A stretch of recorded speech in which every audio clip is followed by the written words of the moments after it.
ওষুধ সরবরাহের গাড়ি বন্ধ রয়েছে, জরুরি সেবার গাড়িগুলো আটকা পড়ে আছে, এদিকে গ্যাস ফিল্ডের গাড়ি আটকা পড়ে আছে। আপনারা দেখতে পাচ্ছেন শিক্ষার্থীদের দীর্ঘ 1 ঘন্টা ধরে যমুনা বইতে শ্রীমঙ্গলে মানববন্ধন শিক্ষামন্ত্রীর পদত্যাগের দাবিতে এখন পর্যন্ত প্রশাসনের পক্ষ থেকে আসেনি, যার খুব প্রকাশ করছে শিক্ষার্থীরা। আপনারা দেখতে পাচ্ছেন ওষুধের গাড়ি, জরুরি সেবার গাড়ি আটকা রয়েছে।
শহর জুড়ে শিক্ষার্থীদের আন্দোলন চলছে।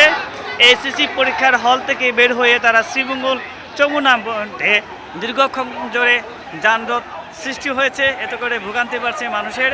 আইনশৃঙ্খলা বাহিনী নীরব রয়েছে। শিক্ষামন্ত্রীর পদত্যাগের দাবিতে শিক্ষার্থীরা, এসএসসি পরীক্ষার্থীরা শ্রীমঙ্গল যমুনা পয়েন্টে আন্দোলন করছে দীর্ঘ সময় ধরে। এতে শহরে যান চলাচল বিঘ্ন হচ্ছে।